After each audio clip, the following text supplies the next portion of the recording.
Peace, peace, shalom, family. It's your brother Mars Blackman coming at you again with another No Limit Group production and Four Kings Entertainment. That's my new media outlet. Okay, but this is dealing with the last two or the first two home foreclosures seminar that I did. I think the last one was maybe a couple weeks ago, but this is part 3, so I had to wait because of some personal issues in order to finish it up.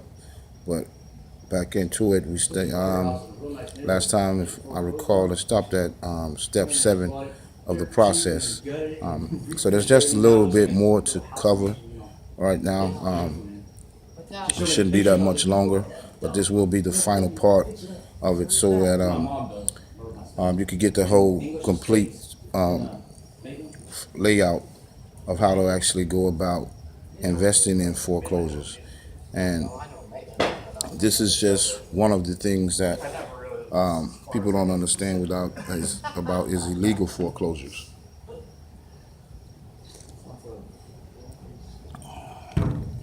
So just to recap a little bit, we went through 1 through 6 of the process, and now we're at step 7. So I'm gonna recap with step 6, which basically is a point where you would there's three parts to step 6.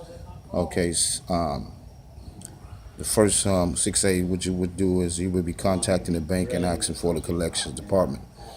Asked to speak to the person that's handling the account that you're actually looking for, which would be the home, the listing that you pull from the list pendant, and you will follow up with that. You will speak to the person handling the account at the bank, give them the account numbers, because you have already done the POA, the power of attorney, so that gives you the legal ability and the legal right to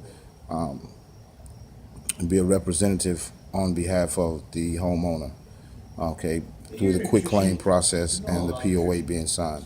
So what you simply would do is you would tell the bank your proposal, what you would like to go down, what you would like to happen. For instance, okay, let's say you stay in that $50,000 to $70,000 range. You could tell them, no, this is the proposal I have.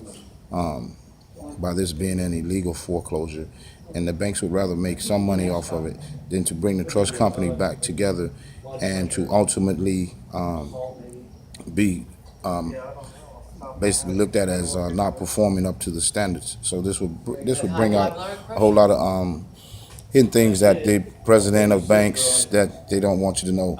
Okay, and when you talk to the bank and let them know your proposal, and that you're aware of the market value. So that's something that you would have to look up, the market value of the property, and you are willing to take over the monthly payments. Also, you will be asking for 30 to 40 days to actually start the new plan, the new payment plan. Okay, so you would register the quick claim deed that you have. You would register that with the clerk of courts. This will put the property in your name. Okay, if any of you ever did a quick claim deed or had to go through this, you know what I'm talking about. Whichever name you put on the quick claim document, doesn't matter. You can put the daughter, son, mother, father. But after you accumulate more than 3 properties, you have to set up an LLC to deed the properties to.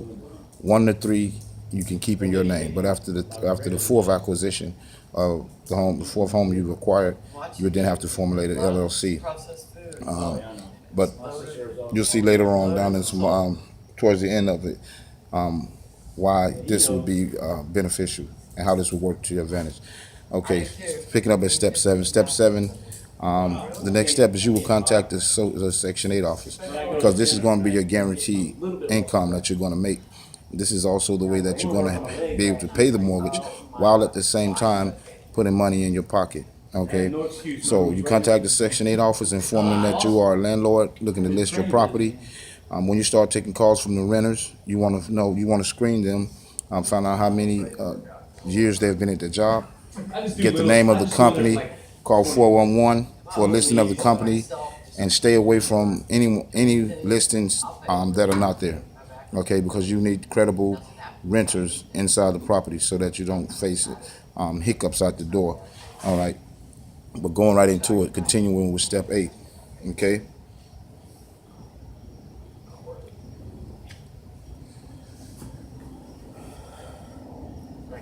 step 8. Section 8 pays, depending on what area you live in, what area of the country you stay in. Section 8 pays different amount. It's according to a standard that is set. So you would have to do some research on that to find out exactly what they're paying on a 3-2. You want to stay usually looking at 3-2 homes as I spoke about in the first video, which leaves you, okay, say for example, if they're giving $1,500 a month on the 3-2, okay, and you've negotiated a $500 monthly mortgage payment with the bank, that's your proposal. That will leave you with about $1,000 in your pocket. But whatever it is, say the Section 8 is only paying $1,000, right?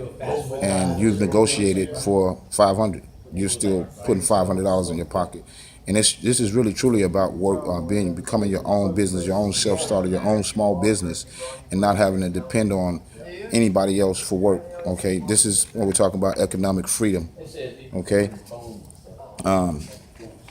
Now, step 9 is where there's a program called the International Students Program, and you could contact universities in and around your area. Tell them that you like to take in students that are in the International Student Program.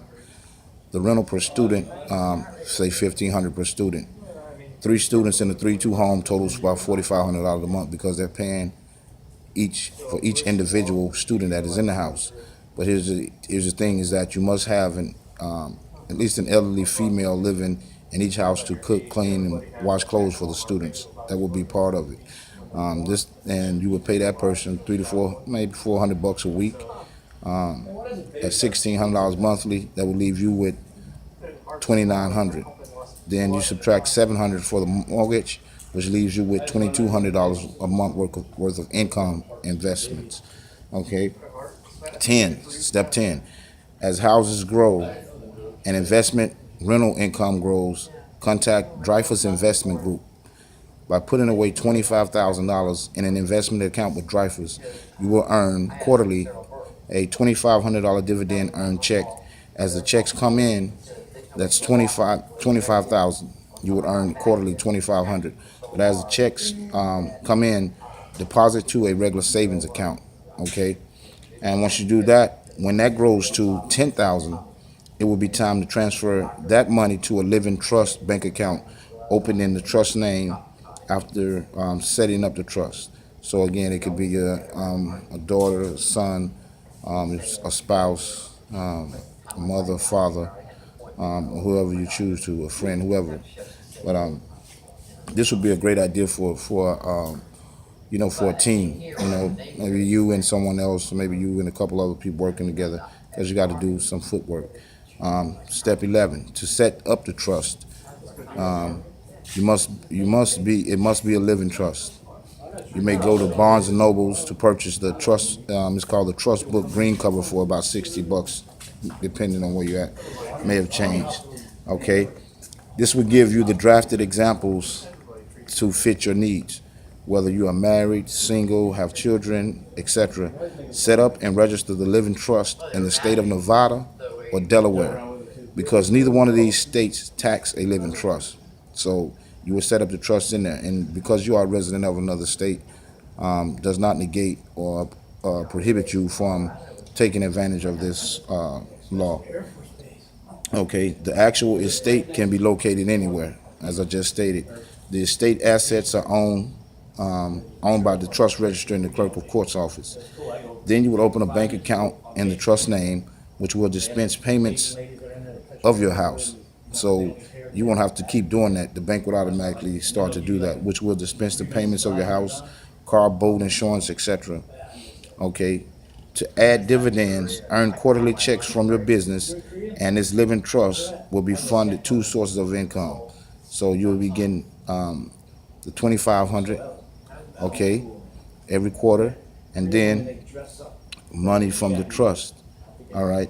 So you have two sources of income coming in for potentially one off of one property. Okay, so imagine if you had 2, 3, 4 properties, 5, 6, 7, 8, 9, 10, or whatever. Okay, I'm going to stop the video right here for uploading purposes because you can't go too long. So I'm going to stop it here at the 10-minute mark, and then I'll pick up at the very end where I left off at. So peace, family, shalom. Peace to the melanated families, the gods, goddesses of the earth. And this is something that anybody could take advantage of. All right. And as part of me, of who I am, I'm looking to give back, and in more than just one way. And this is a good plan, economic plan for a couple to maybe get started doing. So take it for what it's worth. You can believe it or not, but everything I'm telling you, you can go research, you can find it out, and you can, and lose that fear element, okay, and get out and get something and grab hold of what you want, the better future for you and your family, and you and your offsprings, okay, you and your seeds. So with that being said, peace, shalom. I'll pick up at the on the next video. Thank you.